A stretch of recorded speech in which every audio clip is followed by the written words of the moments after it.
मैंने 5 बार CDS crack किया ना, या मैंने 8 बार एफकैट क्रैक किया, या एनडीए एक बार निकाला, तो मैंने कभी लक्ष्मीकांत नहीं उठाई भाई। मैंने लक्ष्मीकांत की किताब अब खरीदी थी 2022 में। 2022 में आई बॉट द लक्ष्मीकांत का बुक। एम लक्ष्मीकांत मेरे पास थी ही नहीं। मैंने तैयारी जो करी, मैंने AFCAT comparatively is very easy exam. I will relate, I can say हमारा 5 बार से फेल हो रहा है, पास करवा दो। फिर मैं बैठता हूँ ना जब उनके पास, तो मैं ये देखता हूँ कि 5 बार में उसने सेम गलती करी है, उसको जजमेंट ही नहीं है कि मैं गलत किस टॉपिक पे कर रहा हूँ। मैं क्वेश्चन अटेम्प्ट करूँ या ना करूँ, तो वो जो करूँ या ना करूँ के बीच का डिफरेंस है ना, वही है जो तुम्हें एफएसबी की कॉलअप दिला देगा, और या फिर तुम घर पे बैठ के अगले वाले की तैयारी कर रहे हो। तू चलता चल, तू चलता चल, तू चलता चल, तू बढ़ता चल, तू बढ़ता चल, तू बढ़ता चल, तू लड़ता चल, तू लड़ता चल, तू लड़ता चल।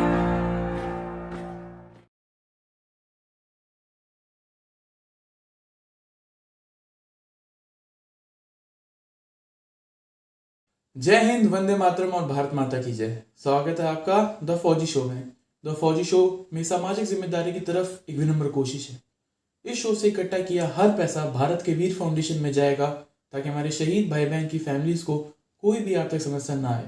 आपके एक लाइक, शेयर और सब्सक्राइब से किसी की सहायता हो सकती है, क्योंकि मैं खुद एक एक्स एनडीए हूँ और नेशनल डिफेंस एकेडमी में 3 साल ट्रेनिंग किया हूँ। मैं सम्मान करता हूँ हर उस भाई बहन का जो सरहद पर है, ताकि हम जैसे लोग, आप और मैं, चैन की नींद सो सके। जय हिंद, वंदे मातरम एंड भारत माता की जय। स्वागत है आपका द फौजी शो में। आज हमारे पास स्पेशल गेस्ट हैं एक, इनका नाम है Shivam sir, and he is the founder of defence exam mastery.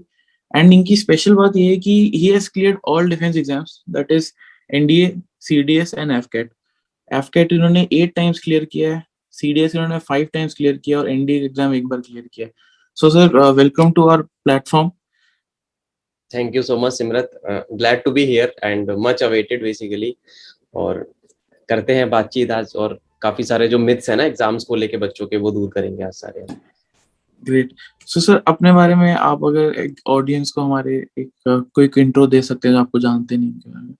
Yes, मैं बताना चाहूंगा बेसिकली, अभी तो I am 28 years old. My name is Shivam Saraswat, और मैंने इंजीनियरिंग किया है। I am 2014 batch pass out mechanical engineering graduate. 2010 से 14 मैंने इंजीनियरिंग की। मैं साइंस स्टूडेंट रहा हूँ, जैसे कि आप जानते हो इंजीनियरिंग से पहले साइंस स्ट्रीम का रहा था। उसके बाद आफ्टर माई इंजीनियरिंग 2014 से मैंने रिटन एग्जाम अटेम्प्ट चालू करे, ग्रेजुएशन वाले। जब मैं इंजीनियरिंग 12th के बाद में था, तो मेरे को फौज में जाने का बड़ा मन था, तो मैंने एनडीए दिया। पर अनफॉर्चुनेटली एनडीए मेरा सिमरत 2-3 बार ना फेल हो गया। फिर यार वो होता है ना, 2-3 बार फेल होने के बाद हिम्मत टूट जाती है, फिर बंदा ना क्वेश्चन मार्क लगा देता है कि यार ये मेरे से सच में हो पाएगा या नहीं। फिर मैंने कहा नहीं यार, कर तो सकता हूँ, बट कुछ गलतियां कर रहा हूँ मैं। जैसे मैथ्स में मैं वीक था, तो मैथ का तुमको पता है 300 नंबर का एक पेपर आता है, तो मैं धीरे धीरे इंप्रूव किया, एंड फोर्थ अटेम्प्ट में मेरा एनडीए, जब मैं थर्ड सेमेस्टर ऑफ इंजीनियरिंग में था, निकल गया। I went to SSB, I got confidence out.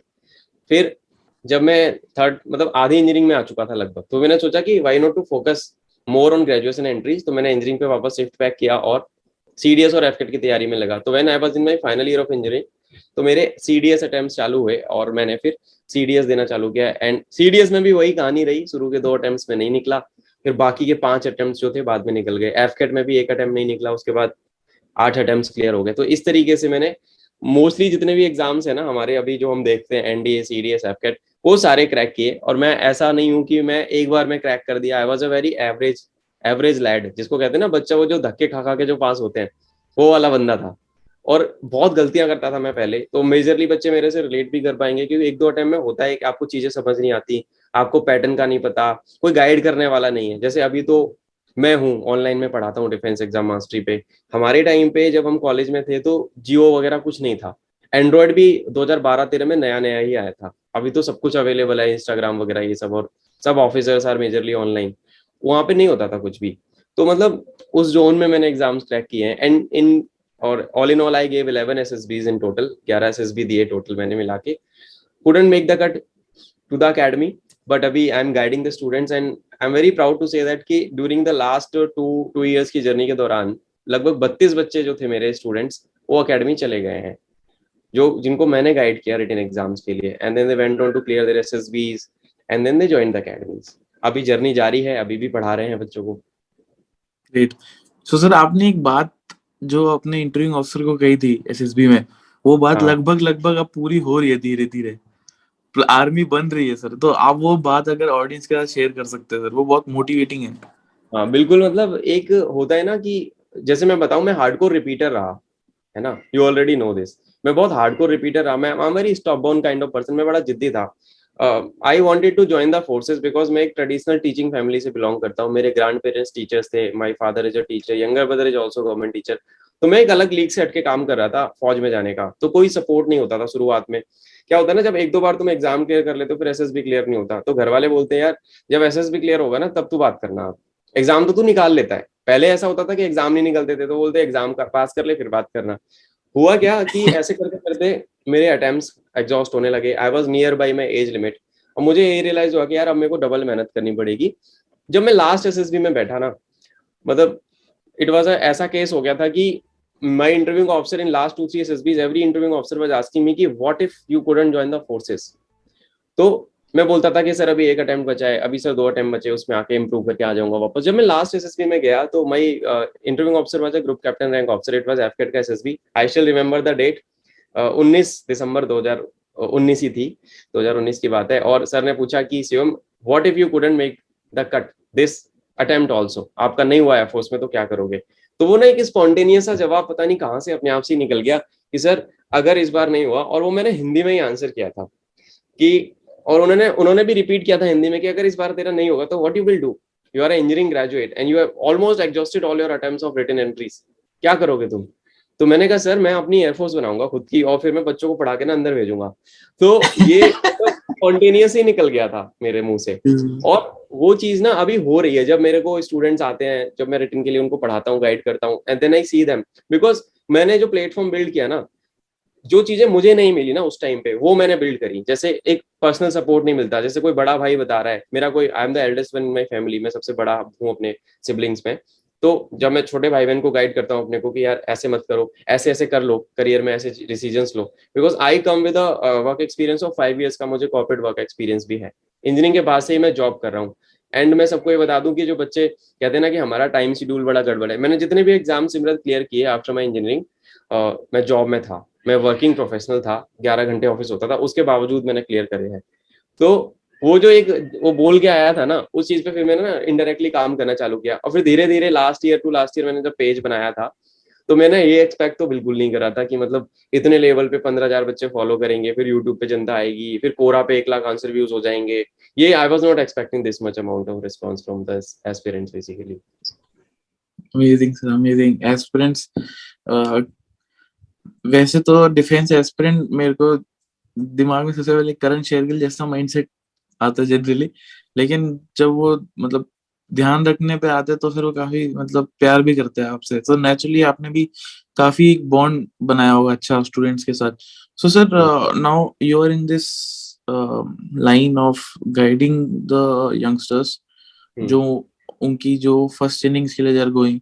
So sir, how to prepare for CDS, अगर एक लेमैन, अगर एक बच्चे एकदम जीरो से, तो what should be the first step? Okay, इसको मैं ना 2 पार्ट्स में ब्रेक करूंगा। एक होता है एग्जाम की रिक्वायरमेंट क्या है, एक होता है एलिजिबिलिटी एंड देन रिक्वायरमेंट। आपको पता है कि सीडीएस आप इज अ ग्रेजुएशन एंट्री। अब तुमने सीडीएस का पूछा तो मैं सीडीएस से स्टार्ट करूंगा। स्टार्ट ऐसे करेंगे कि आप अगर ग्रेजुएट हो, देखो यूपीएससी कभी भी परसेंटेज बार नहीं लगाती सीडीएस में, है ना। जैसे एफकेट में 60% का criteria, at least you need 60%, then you are eligible. UPSC नहीं देती, उनको बस एक एवरेज बंदा चाहिए जो ग्रेजुएट है, जिसका दिमाग काम कर रहा है, जिसको बेसिक आसपास की चीजें क्या हो रही है वो पता है।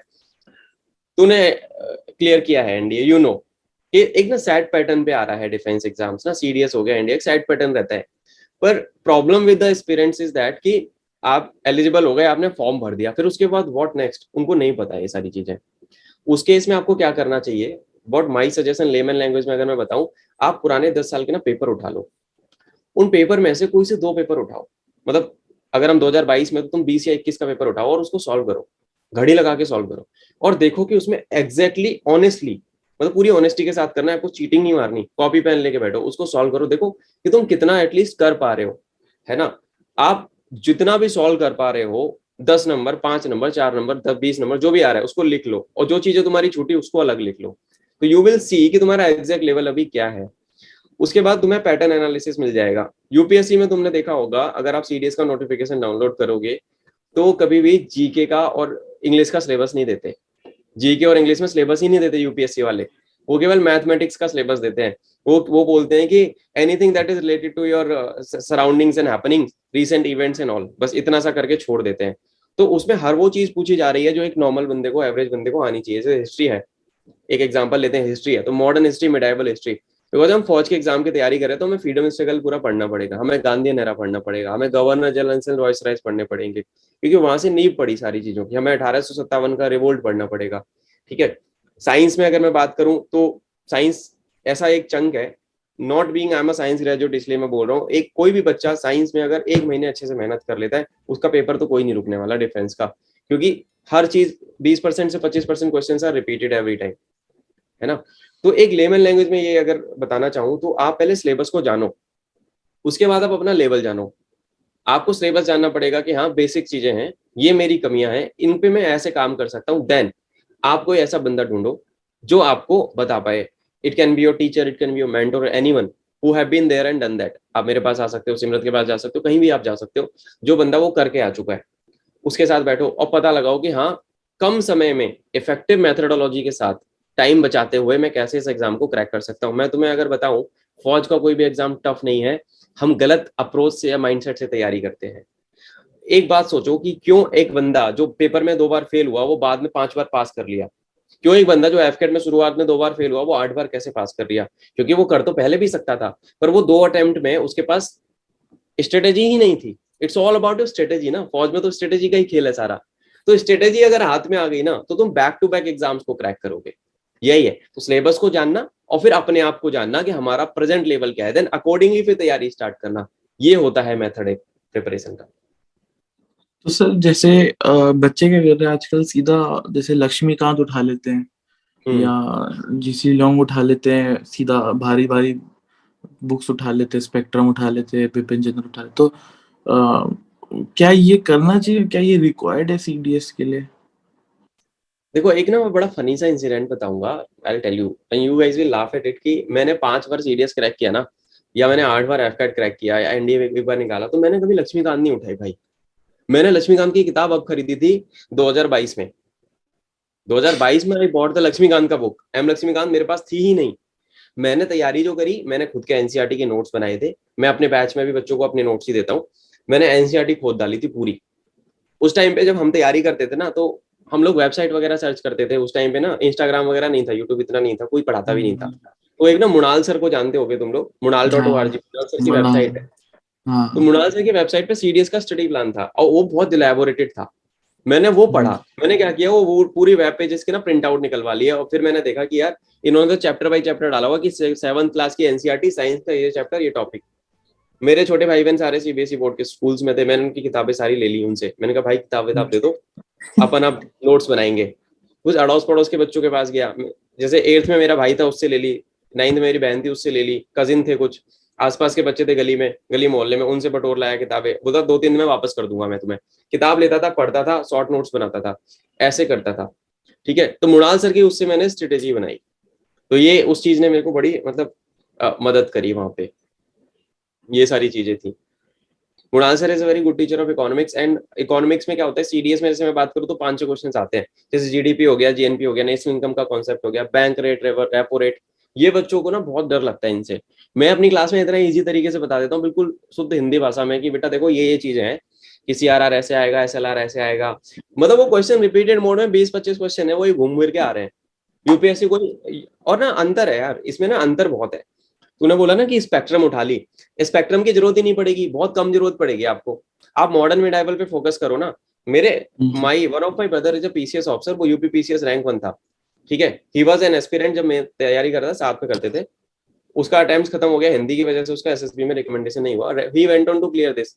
जब वो सीडीएस की तैयारी करता था तो वो भी नहीं पढ़ता था। जब वो बाद में आया ना यूपीएससी की प्रिपरेशन और इसमें पीसीएस की, तब उसने मुणाल वगैरह सर को और इन सबको फॉलो करा। नहीं रिक्वायर्ड है मेरे हिसाब से, तो नहीं लगेगी ना आपको लक्ष्मीकांत की जरूरत है, ज्यादा नहीं है। आप ले लो रेफरेंस के लिए, अगर आपके पास, देखो क्या है, टाइम नहीं है तुम्हारे पास एग्जैक्टली। लक्ष्मीकांत को खत्म करने में 6 से 7 महीना लग जाएगा। और with the amount of time that these people are having, क्योंकि ये बच्चे इंस्टाग्राम यूट्यूब पे बहुत ज्यादा टाइम स्पेंड करते हैं, क्योंकि फोकस एरिया तो है नहीं। अब 1 घंटे पढ़ेंगे 4 घंटे चिल मारेंगे, 2 घंटे पढ़ेंगे 10 घंटे चिल मारेंगे। वो लक्ष्मीकांत बहुत भाई इतनी मोटी किताब है वो, उसको पढ़ते ही नींद आने लगती है, उसको पढ़ते ही नींद आती है। विपिन चंद्रा ले लो और स्पेक्ट्रम ले लो, वो किताबें ना उसमें इमेज वगैरह नहीं होती, कम होते हैं। जिसमें फोटो होता है तो एनसीईआरटी में फोटो होते हैं, हाँ आप याद कर लेते हो, आप रिलेट कर लेते हो। भाई उसमें तो टेक्स्ट ही टेक्स्ट है। तुमने 2 पन्ने पढ़े, तुम सो गए, हो गया तुम्हारा काम खत्म। तो मतलब नहीं है जरूरत मेरे हिसाब से। तो बेसिक्स पढ़ो, पेपर सॉल्व करो जितने ज्यादा हो सकते हैं, उसमें से क्वेश्चंस निकालो और देखो कौन सी टॉपिक पे। फिर आप ना फिल्ट्रेशन करना सीख जाओगे। जैसे आप पढ़ रहे हो प्रेसिडेंट की पावर, अब आपको पता है इंडेक्स देख लो आप लक्ष्मीकांत की, है ना, प्रेसिडेंट की पावर पढ़ लो। तो वहां पे आपने इंडेक्स देखा कि प्रेसिडेंट के बारे में इस चैप्टर में आपने वो पढ़ा, 10-12 क्वेश्चंस निकाल लिए सीडीएस के, वो पूरा चैप्टर खत्म कर दिया। इस तरीके से पढ़ना पड़ेगा आपको, सब कुछ नहीं पढ़ना। सीडीएस में भी लिमिटेड चीजें आती हैं, पॉलिटी में पूरी पॉलिटी नहीं आती। तो इस तरीके से आपको करना पड़ेगा। Not at all required, if you have it that is good. Additionally मेरे को नहीं लगता कि किताबें वगैरह ये सब खरीदने की जरूरत पड़ेगी। Great. So sir, now moving to the second part, that is AFCAT. Now एक मेरे ही दोस्त हैं, तो उन्होंने बोला कि AFCAT is probably the easiest defense exam out there. So हाँ first thing is क्या ये सच है, and second thing is कि अगर जो बच्चे क्लियर नहीं कर पा रहे, अगर इजी होते हुए बावजूद ये बच्चे क्लियर नहीं कर पा रहे, so what do they have to do? How do they have to prepare this? AFCAT comparatively is very easy exam. I will relate, I can say, जो तुम्हारे फ्रेंड ने बोला है बिल्कुल सही बोला है, बहुत इजी है कंपैरेटिवली। देखो सीडीएस जो होता है ओटी के लिए, अब अगर आप दोगे तो 2 पेपर होते हैं, एक जीके का और एक इंग्लिश का। सबसे पहला पेपर इंग्लिश 2 घंटे, जीके का 2 घंटे, और आईएमए वालों के 3, मैथ का भी 2 घंटे, तो 6 घंटे तो पेपर ही लिख रहे हो तुम। एफकेट में 2 घंटे का पेपर, 100 क्वेश्चन, 3 नंबर का एक क्वेश्चन, 300 नंबर, और कट ऑफ वही 155-60। तो आपका क्या होगा, आराम से आप पास कर सकते हो। अब एफकेट जिन बच्चों का पास नहीं हो रहा, इजी तो है पर ट्रिकी एग्जाम है। अभी तुम देखोगे रिसेंटली एफकेट वालों ने एक गेम ये कर दिया है कि पहले जहां पे रीजनिंग के 32 क्वेश्चंस आते थे ना, उन्होंने क्या किया, वो 32 में से उनको घटा के 25 कर दिया। और जो 7 क्वेश्चन का बफर था ना, उसमें से 5 क्वेश्चन इंग्लिश में ऐड कर दिए और 2 क्वेश्चन मैथ में ऐड कर दिए। तो 18 + 2 20 हो गया मैथ में, 30 हो गया इंग्लिश में। तो सीडीएस में भी 100 मार्क्स की इंग्लिश आ रही है और एफकेट में 90 मार्क्स की इंग्लिश आ रही है। अब बच्चे फंस खा रहे हैं, बच्चे फंस रहे हैं स्पीड और एक्यूरेसी में। 2 घंटे का टाइम है, किसी को मैथ बड़ा पसंद है तो वो बच्चा 1 घंटे मैथ के सवाल ही सॉल्व करने में लगा हुआ है, बाकी का पेपर छूट गया, उसका नहीं होगा पास। ठीक है, किसी को रीजनिंग बड़ी बढ़िया लगती है, वो पूरी आरएस अग्रवाल खत्म करके आ रहा है, उसको रीजनिंग से प्यार है, तो वो रीजनिंग में ही टाइम स्पेंड कर दिया। तो उनके पास न जीके करने का टाइम बचा, ना इंग्लिश करने का टाइम बचा, न बाकी सारे जो चीजें छूटी उनको करने का। तो स्पीड और एक्यूरेसी और जजमेंट होना बहुत जरूरी है इसमें, है ना। तो जजमेंट कैसे आएगा, जब आप ज्यादा से ज्यादा प्रैक्टिस करोगे। एग्जाम इजी है पर एग्जाम उतना ही डिसीविंग भी है, ये मैं बता देता हूँ। मेरा खुद का फेल हुआ था 2 बार। 8 बार जब क्रैक किया तो मैंने स्ट्रेटेजी ऐसी बनाई कि मैं फेल ही ना हूं, मैं हर फ्रंट पे एग्जाम को घेर लूं। मैंने मैथ्स में, पता है मुझे 10-12 टॉपिक आते हैं, speed time distance percentage ratio proportion, है ना, ये सारी चीजें हैं, और 10-12 आर एस अग्रवाल वाले टॉपिक्स हैं। मैंने क्या किया, एनसीईआरटी के जितने भी सवाल थे ना उन टॉपिक्स पे, वो मैंने खत्म कर लिए। उसके बाद मैंने 10 साल के पेपर सॉल्व कर लिए, मेरा मैथ हो गया solid, even though I was very pathetic at maths. Reasoning मैंने पूरी खत्म कर ली 10-12 साल की जो भी थी। उसके बाद जीके में लूसेंट आप फॉलो कर सकते हो, लूसेंट जीके, है ना। अब चक्कर क्या है ना, ये इजी एग्जाम है तो इसमें ना बहुत सारे बच्चों के लिए इजी है। चक्कर ये भी है, इजी मेरे लिए ही नहीं है, इजी सबके लिए है। वहां पे गेम चेंजर होती है इंग्लिश और जीके। जीके पलट देती है पूरा। एफकेट में कभी फिक्स पैटर्न नहीं है कि करंट अफेयर्स आएगा, स्टैटिक आएगा या करंट अफेयर्स आएगा। आपको तैयारी ऐसे करनी है सीडीएस को बेस बना के कि एफकेट आपका ऑटोमेटिकली निकल जाएगा, है ना। तो स्पीड और एक्यूरेसी, और आपको रॉन्ग नहीं करना है। नेगेटिव मार्किंग है, देखो तुम्हें ये दिमाग में रखना पड़ेगा कि नेगेटिव मार्किंग है, एफकेट पास करना है। आपको पता है आप 60 questions with 100% accuracy, 60 to 65 questions with 100% accuracy if you are doing, तो आप पेपर निकाल लोगे। नहीं तो फिर आप प्रॉब्लम एरिया में आ जाओगे। बच्चों को जजमेंट नहीं होता कि मैंने क्वेश्चन टिक कर दिया मैं गलत करके आ गया, वो नेगेटिव मार्किंग की वजह से फेल हो जाते हैं। बहुत सारे बच्चे आते हैं लास्ट अटेम्प्ट में मेरे पास कि सर हमारा 5 बार से फेल हो रहा है, पास करवा दो। फिर मैं बैठता हूँ ना जब उनके पास, तो मैं ये देखता हूँ कि 5 बार में उसने सेम गलती करी है, उसको जजमेंट ही नहीं है कि मैं गलत किस टॉपिक पे कर रहा हूँ, मैं क्वेश्चन अटेम्प्ट करूँ या ना करूँ। तो वो जो करूँ या ना करूँ के बीच का डिफरेंस है ना, वही है जो तुम्हें एफएसबी की कॉलम दिला देगा, और या फिर तुम घर पे बैठ के अगले वाले की तैयारी कर रहे होगे। तो जजमेंट इज द थिंग, और जजमेंट आता है प्रैक्टिस से। और एक मेंटर का रोल तो रहता ही है भाई, आप किसी अच्छे टीचर के पास जाओगे तो वो आपको प्रॉपर बताएंगे कि कैसे करना है। ग्रेट। तो सर आप इंडिया के लिए भी कोचिंग प्रोवाइड करते हो बच्चों को, ये गाइडेंस? हाँ, मैं एनडीए का भी अभी रिसेंटली मेरा पायलट बैच था और बच्चों को पेपर भी काफियों का पास हुआ है।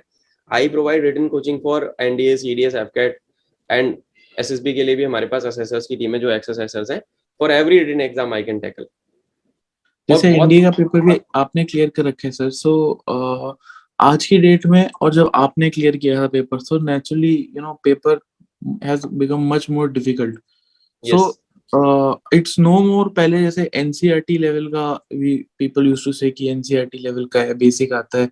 अब it's no more of that. So how are you preparing the this generation currently for this challenge, and how to prepare for ये मैथमेटिक्स का जो ये जो बच्चों में वो डर बैठ जाता है एनडीए का पेपर, जब एक बार नहीं निकला, दो बार नहीं निकला, तीन बार नहीं निकला, लास्ट चांस में बैठे हैं। सो आप कैसे उस डर को टैकल करवा रहे हो, और आप कैसे बच्चों को पढ़ा रहे हो mathematics? What do you suggest?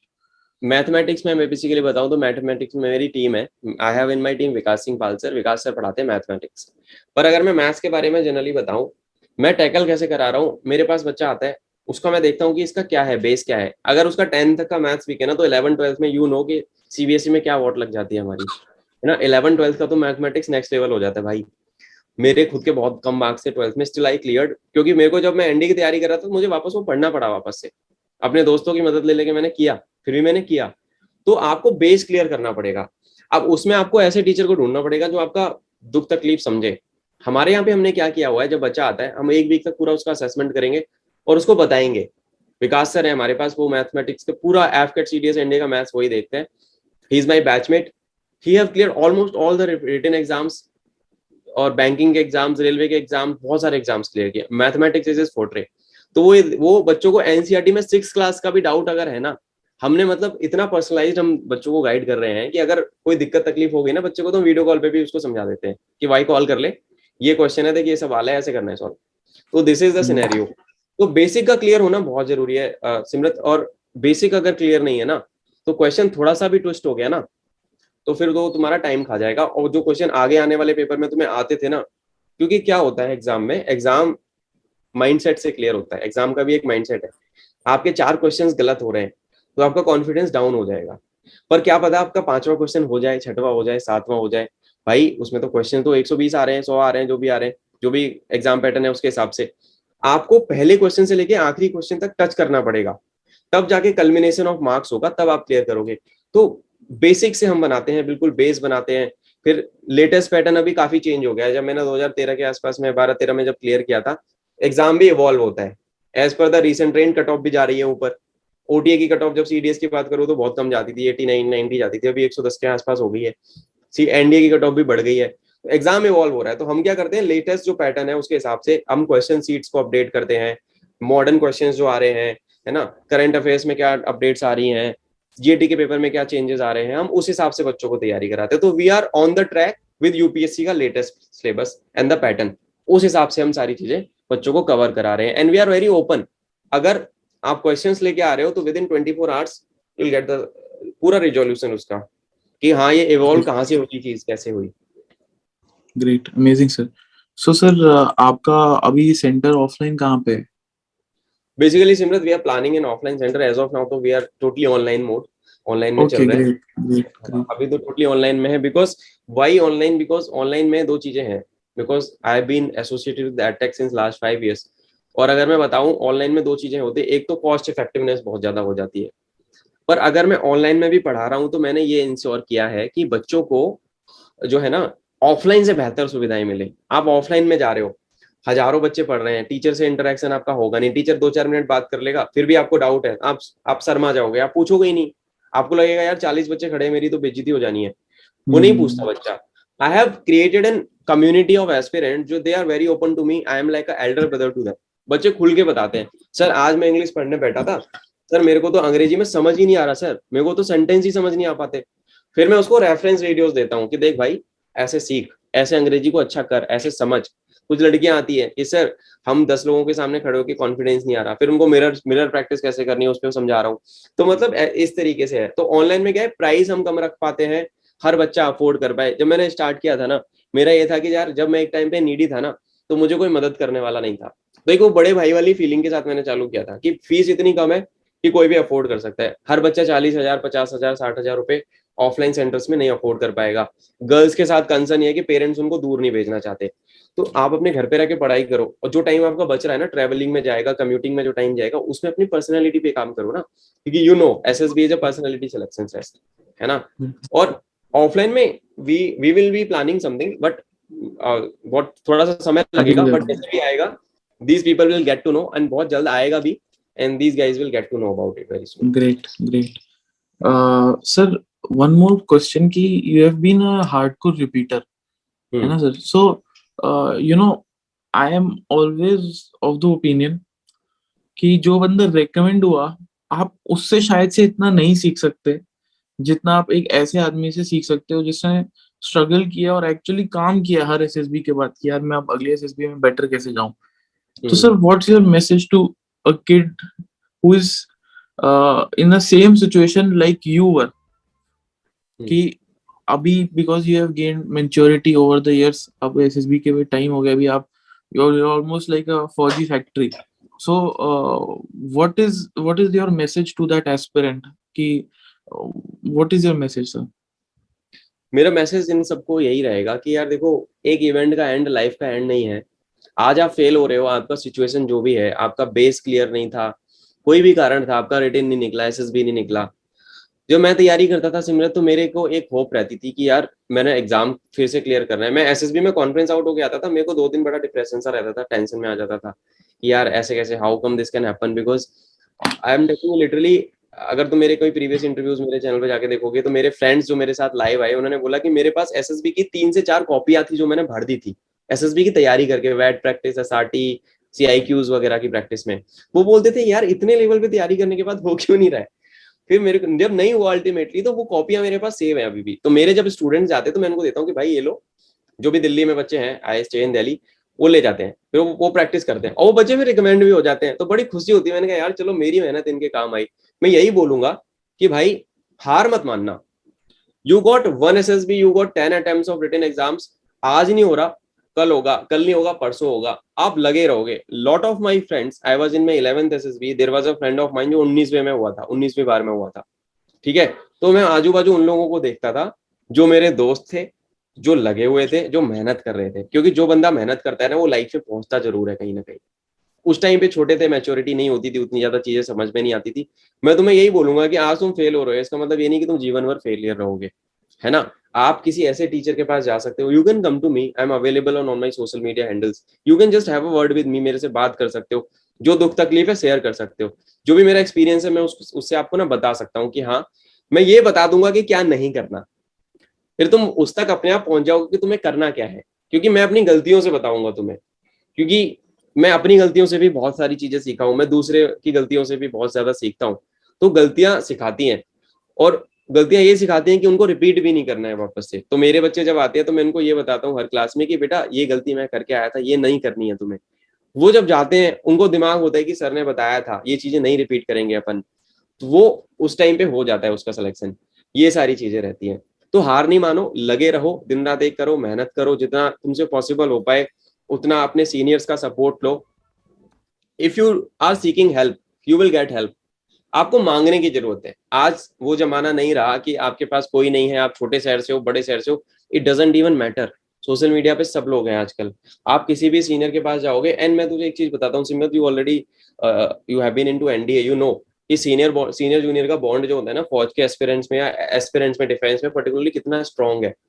अगर कोई तेरे पास भी आता होगा तो तेरे से मना नहीं हो पाता होगा उनको कि नहीं यार Naturally. इसको बता देते हैं, है ना। Same with me, I got मतलब 20-30 कॉल तो डेली मेरे को आते हैं मेरे नंबर पे, अननोन नंबर से बच्चों के, सर मेरी अंग्रेजी वीक है, सर मेरे को रिटन नहीं निकल रहा, एंड मैं बिजी होता हूँ तो मैं उनको वापस कॉल बैक करता हूँ। मेरा 1 से 1.5 घंटा जाता है डेली का उस चीज को सॉल्व करने में, पर आई लव इट, बिकॉज अगर मेरे बताने से किसी बच्चे का भला हो जा रहा है, वो जाके सिलेक्शन ले रहा है, तो उसकी फैमिली सिक्योर हो जा रही है भाई, है ना। This is the way I believe in. मेहनत करो, कामयाबी एक दिन आपको जरूर मिलेगी, यही मेरा मैसेज है। आप लगे रहो, keep fighting till the end. Great.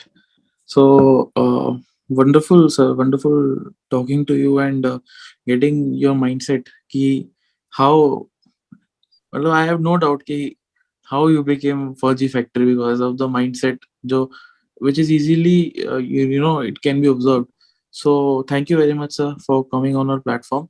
And before we go, you know, up, what are the last words to the aspirants out there जो प्रिपेयरिंग कर रहे हैं, जो रिटर्न की प्रिपरेशन कर रहे हैं, एसएसबी जो डिफेंस एस्पिरेंट्स हैं, what is your last few words if you can summarise quickly? Yes, तो एक ना लास्ट मैसेज अगर if I have to tell them as a elder brother, if I have to tell, तो मैं यही बोलूंगा सबको कि देश को जरूरत है यार तुम्हारी। देखो, हम लोग भी जब तैयारी करते थे तो हम इसी होप से जाते थे कि यार lot of people are looking at you with very high hopes, है ना। और देश को जरूरत है, शॉर्टेज ऑलरेडी है, शॉर्टेज है, पर वो क्राइटेरिया डाउन नहीं करेंगे। तो either you raise your bar, you seek help, go to your seniors जो ऑलरेडी कर चुके हैं। रिटन एग्जाम में अगर आपको मदद चाहिए, आप मेरे पास आ सकते हो, डिफेंस एग्जाम मास्टरी फॉलो करके यूट्यूब पे देखो मेरे को, हर जगह पे मैं मौजूद हूँ, मेरा नंबर हर जगह फ्लोट होता है, ठीक है। दूसरी चीज, आपको क्या करना है, आपको अपने ऊपर ज्यादा काम करना है। सिमरत है, सिमरत इतनी सारी टॉक्स करता है, सिमरत के चैनल पे जाओ, देखो बहुत सारे बंदे आते हैं जो ऑलरेडी उसी डोमेन के हैं, आपके सीनियर्स हैं, उनसे सीखो।